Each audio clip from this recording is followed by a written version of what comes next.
The morning fog rolled across Naval Base Coronado like a gray shroud, but Commander Elena Vasquez felt the chill had nothing to do with the Pacific Marine layer. She stood at attention in the sterile conference room, her dress blue uniform crisp and immaculate, ribbons and medals aligned with mathematical precision across her chest. The fluorescent lights hummed overhead, casting harsh shadows that seemed to cut deeper than usual. Colonel Marcus Thornfield circled her slowly, his polished shoes clicking against the linoleum with each deliberate step. His weathered face bore the permanent scowl of a man who had seen too many young officers try to game the system.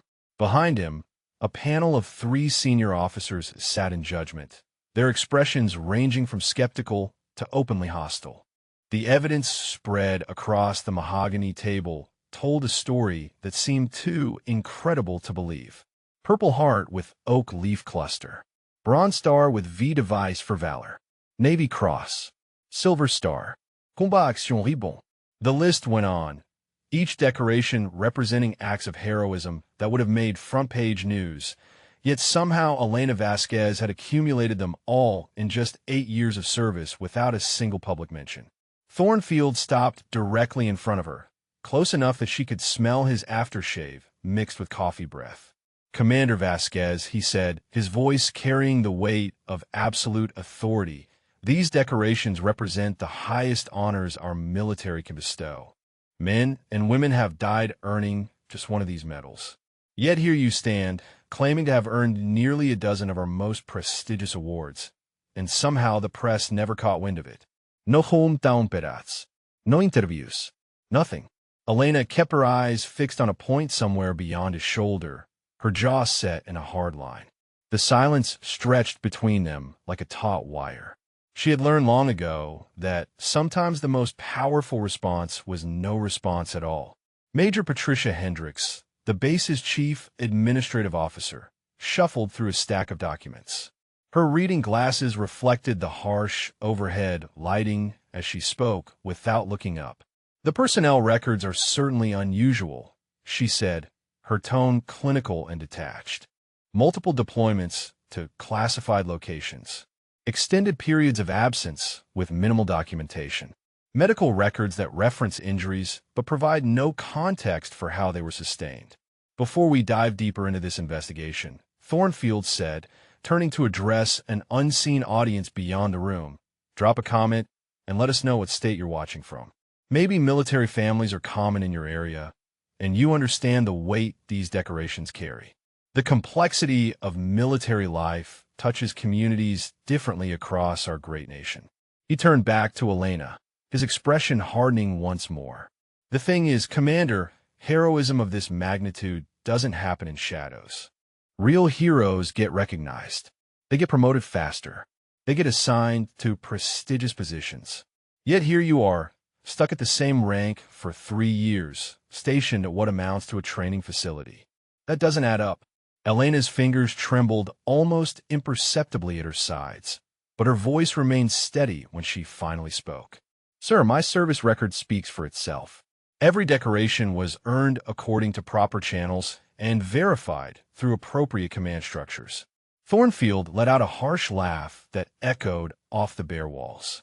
"Appropriate command structures that conveniently can't be contacted because they're classified above our clearance level? How convenient." He picked up her service jacket and flipped through it with exaggerated interest. "Let's see here. Operation Nightfall, location redacted. Operation Sandstorm, details classified. Operation Iron Wolf, participants classified. It's like you've been fighting your own private war that nobody else was invited to." Captain Robert Shun, the base intelligence officer, leaned forward in his chair.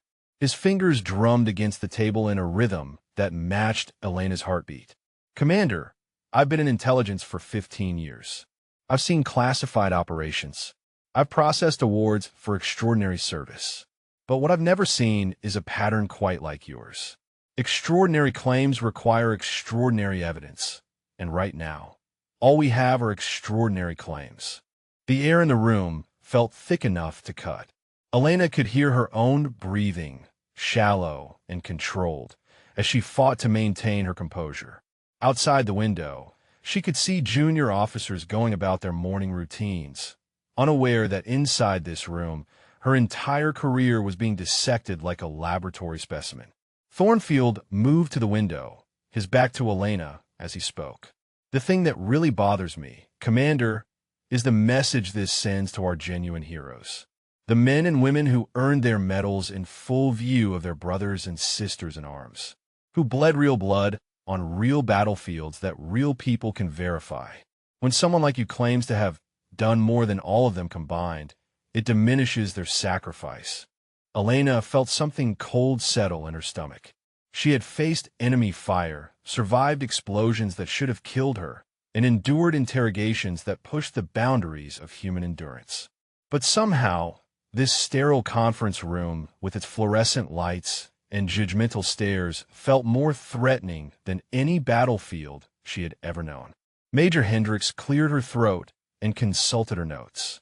There's also the matter of your medical records, Commander. Multiple surgeries, extensive physical therapy, psychological evaluations. The injuries described would be consistent with someone who had seen significant combat. But again, no official record of how these injuries were sustained. The scars, Thornfield said, turning back to face Elena with renewed intensity. Let's talk about the scars. He gestured vaguely at her uniform. I'm told you have extensive scarring that you claim resulted from combat injuries. But scars can come from anywhere, can't they, Commander? Accidents, medical procedures, even self-infliction in extreme cases. For the first time since entering the room, Elena's carefully maintained composure cracked slightly.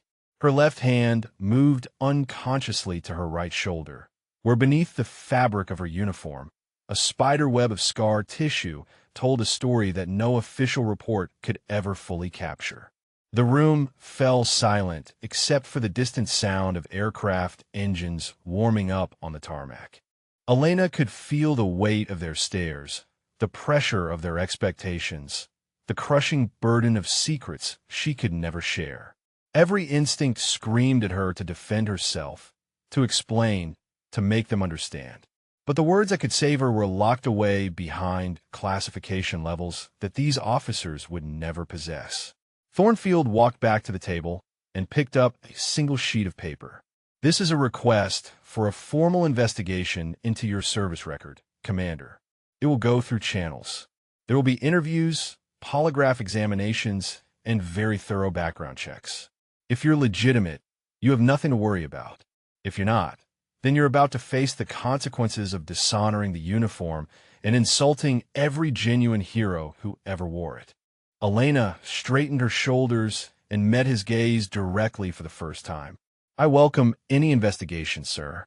My service record is accurate and my decorations were earned through actions that I'm proud of, regardless of whether those actions can be publicly acknowledged. The silence that followed her words was deafening. Outside, the fog was beginning to lift, revealing the sprawling naval base in all its morning glory. But inside the conference room, the atmosphere remained as thick and impenetrable as ever. Elena knew that this was only the beginning, that the storm gathering around her would only intensify in the days to come. She also knew, with the certainty that comes from having survived the unsurvivable, that some truths were worth protecting, even at the cost of everything else. The word spread through Naval Base Coronado like wildfire through dry brush. By lunchtime, every sailor, officer, and civilian contractor knew that Commander Elena Vasquez was under investigation for fraudulent service records. The whispers followed her down every corridor, accompanied by sidelong glances and conversations that stopped abruptly when she approached. Elena sat alone in the officers' mess hall, her untouched salad growing wilted under the harsh cafeteria lighting. Around her, the usual buzz of military life continued, but she felt isolated within an invisible barrier of suspicion and doubt. Lieutenant Commander Sarah Brighton, who had been her closest friend on base, walked past her table without acknowledgement, her eyes focused intently on her phone screen. The morning's interrogation had been just the beginning. Elena knew the machinery of military justice was already grinding into motion, and once it started, it was nearly impossible to stop. She picked at her food mechanically, her mind racing through the implications of what lay ahead. Across the mess hall, a table of junior officers made no effort to hide their discussion. Their voices carried just enough for Elena to catch fragments of their conversation. "Stolen valor," one said with disgust. "Makes me sick," another added. "All those real heroes who died earning what she's claiming to have done." Elena's fork clinked against her plate as her hand trembled slightly.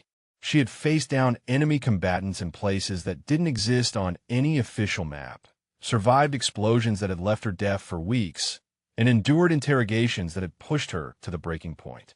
But somehow, the judgment of her peers felt like a different kind of warfare entirely. Captain James Morrison approached her table with measured steps.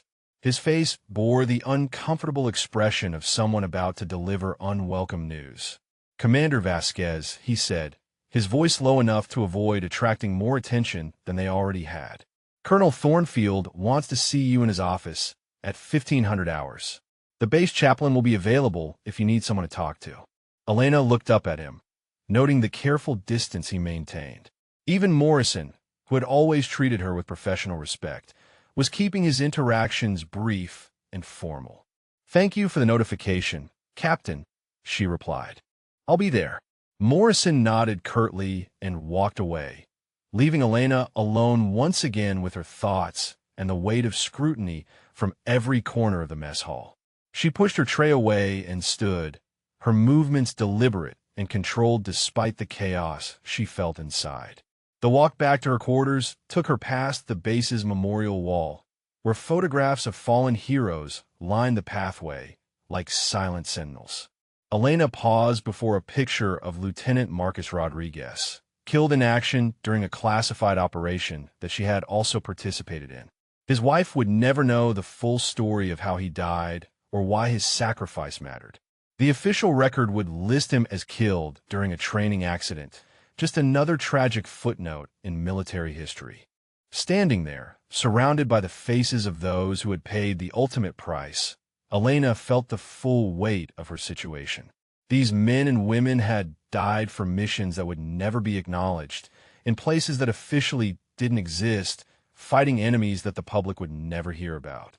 Their families received folded flags and carefully worded condolences, but never the truth about their loved one's heroism. Her phone buzzed with a text message from an unknown number. The words made her blood run cold. "We know what you really did. Some secrets aren't worth protecting. Drop the act before it's too late." Elena deleted the message immediately, but the implications sent a chill down her spine. Someone was watching, someone who knew more than they should about her classified service. The investigation was attracting attention from quarters that made her more nervous than any military tribunal ever could. She continued toward her quarters, passing the base gym, where she had spent countless hours pushing her body to its limits, trying to regain the strength she had lost during her recovery from injuries that officially never happened. Through the windows, she could see Lieutenant Peterson and Master Chief Williams, both of whom had previously sought her advice on combat techniques. Now they looked away when they noticed her watching. The isolation was becoming complete. Elena understood the logic behind it from a military perspective. If she was indeed guilty of stolen valor, then association with her would taint anyone who showed her support. Better to distance themselves now than risk their own careers later. But understanding the logic didn't make the loneliness any less crushing.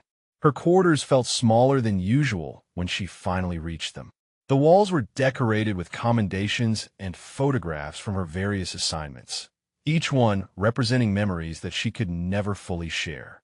There was the picture from her graduation from SEER school, where she had learned survival techniques that had kept her alive in situations no training manual could adequately describe. Another showed her with her unit before a deployment that had lasted 8 months, but officially never happened. Elena sat on her narrow bunk and opened her laptop. The preliminary investigation report was already accessible through the base network, a sign that Colonel Thornfield was moving quickly to build his case. The document outlined discrepancies in her service record, questioned the timing of her decorations, and raised concerns about the classified nature of her assignments. Reading through the clinical language of military bureaucracy, Elena could see how damning the case appeared on paper. Without context, without the ability to explain the true nature of her service, she looked exactly like someone who had fabricated an extraordinary military career. The irony was bitter and complete. A knock at her door interrupted her reading. She opened it to find Petty Officer First Class Miguel Santos, a young sailor who had served under her during a training exercise 6 months earlier. His face was flushed with embarrassment, but his eyes held a determination that reminded Elena of herself at that age. "Commander," he said quietly, glancing around to make sure they weren't observed. "I just wanted you to know that some of us don't believe what they're saying. You saved my life during that training accident. I know what kind of person you are." Elena felt something tight in her chest loosen slightly. "Thank you, Santos. That means more than you know. But you need to be careful about being senior. This investigation could affect anyone associated with me." Santos straightened his shoulders in a gesture that was both defiant and respectful. "With all due respect, ma'am, I know courage when I see it. And I know cowardice too. What's happening to you isn't right, regardless of what the paperwork says." After he left, Elena sat in the growing darkness of her quarters, processing the complex emotions of the day. Outside her window, the base continued its evening routine, but she felt disconnected from the familiar rhythms of military life. The investigation would continue tomorrow, and with each passing day, the pressure would increase until something gave way. She touched the scar on her shoulder again, feeling the raised tissue that marked where shrapnel from an improvised explosive device had nearly ended her life during an operation that officially never happened. The physical pain had long since faded, but the memory of that moment remained crystal clear. She remembered the weight of her injured teammate on her back as she carried him to safety, the taste of dust and blood in her mouth, the sound of enemy fire growing closer with each stumbling step. Those memories, along with dozens of others like them, represented the truth of her service. But truth, Elena was learning, was not always enough when it couldn't be spoken aloud. As she prepared for another sleepless night, she wondered how long she could maintain her silence before the weight of accusation crushed everything she had worked to protect. The investigation room smelled of stale coffee and tension. Elena sat across from Lieutenant Colonel Rebecca Walsh, the Navy's Criminal Investigative Service agent who had arrived from Washington that morning with a briefcase full of questions and a reputation for unraveling fraudulent claims. Walsh's gray hair was pulled back in a severe bun, and her pale blue eyes missed nothing as they studied Elena with clinical precision. Colonel Thornfield occupied a chair in the corner, his presence a constant reminder that this interrogation had the full backing of the base command structure. A recording device sat between Elena and Walsh, its red light blinking like an electronic heartbeat counting down to judgment. "Commander Vasquez," Walsh began, her voice carrying the flat tone of someone who had conducted hundreds of similar interviews. "I've spent the last 18 hours reviewing your service record, and I have to say, it's quite remarkable." She opened a thick folder and spread several documents across the table. "In 8 years of service, you've managed to participate in more classified operations than most Special Forces operators see in an entire career." Elena kept her hands folded in her lap, fighting the urge to fidget under Walsh's penetrating stare. The fluorescent lights hummed overhead, casting everything in harsh, unforgiving clarity. "Ma'am, I can only speak to what's in my official record. The specific details of those operations remain classified beyond my authority to discuss." Walsh leaned back in her chair, a slight smile playing at the corners of her mouth. "Of course they do. How convenient that every single one of your alleged heroic actions took place during operations that can't be verified, with units that can't be contacted, in locations that can't be disclosed. It's almost as if someone designed your service record to be completely unverifiable." The accusation hung in the air like smoke from a fired weapon. Elena felt her jaw tighten, but she maintained her composure. "Ma'am, the classification system exists for legitimate national security reasons. I didn't design it. I simply served within it." Thornfield shifted in his chair, the leather creaking under his weight. Tell us about Operation Nightfall, Commander. Your record shows you received the Silver Star for actions during that mission. What exactly did you do to earn our nation's third highest decoration for valor? Elena's throat felt dry as sand. Sir, Operation Nightfall remains classified at a level that prevents me from discussing any details, including confirming or denying my participation. Walsh made a note on her legal pad with deliberate strokes. Let me ask you this, Commander. Are you familiar with the case of Sergeant First Class Jennifer Rodriguez? She claimed to have earned 3 Purple Hearts and a Distinguished Service Cross during classified operations in Afghanistan. Very similar pattern to yours, actually. Elena shook her head. No, ma'am, I'm not familiar with that case. Walsh's smile grew wider. That's because I made her up just now. But your response is interesting. No shock, no outrage at the comparison. Most legitimate heroes would be offended by the suggestion that their service was anything like a fraud case. The room fell silent except for the mechanical whir of the air conditioning system. Elena could feel sweat beading on her forehead despite the cool temperature. She realized she was being maneuvered into psychological traps with the skill of a master interrogator. Let's talk about your injuries, Walsh continued, pulling out a medical file thick with documentation. Multiple surgeries, extensive scarring, traumatic brain injury, partial hearing loss. The medical evidence certainly supports someone who's seen significant combat. But medical records can be altered, and injuries can be self-inflicted or result from accidents that have nothing to do with enemy action. Elena's left hand moved involuntarily to her right shoulder, where beneath her uniform, a massive scar tissue marked where enemy shrapnel had torn through muscle and bone. The pain had been indescribable, but not nearly as sharp as the accusation she now faced. Would you be willing to undergo an independent medical examination? Walsh asked, her tone suggesting it wasn't really a request. We'd like to have civilian doctors review your injuries and provide their assessment of how they were likely sustained. Elena nodded slowly. I have no objection to a medical examination, ma'am. Thornfield leaned forward in his chair. Commander, I want you to understand the seriousness of what we're discussing here. Stolen valor isn't just a violation of military regulations. It's a federal crime that carries significant penalties. If you fabricated or exaggerated your service record, now would be the time to come clean. Cooperation might factor into any eventual sentencing. Elena met his gaze directly. Sir, I have nothing to come clean about. My service record is accurate, and my decorations were earned through actions I'm proud of, regardless of whether I can discuss those actions publicly. Walsh closed the folder and steepled her fingers. Commander, I've investigated dozens of stolen valor cases over the years. The genuine heroes, when questioned about their service, they want to tell their stories. They're frustrated by classification restrictions because they're proud of what they've done. You seem almost relieved that you can't discuss the details.